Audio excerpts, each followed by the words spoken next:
নারায়ণগঞ্জের রূপগঞ্জ উপজেলা সদর ইউনিয়ন পরিষদের অর্থায়নে স্থানীয় ৫ শতাধিক দরিদ্রের মাঝে চাল বিতরণ করা হয়েছে। মাহমুদুল হাসান নয়নের তথ্যচিত্রে বিস্তারিত।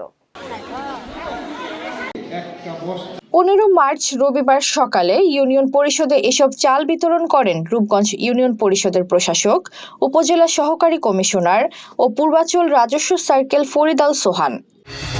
ঘরে বা ইন্ডাস্ট্রিতে মেঘনা স্টার কেবলস, বিশুদ্ধ কপারের নিরাপদ কেবলস, আপনার নিরাপত্তার সঙ্গী।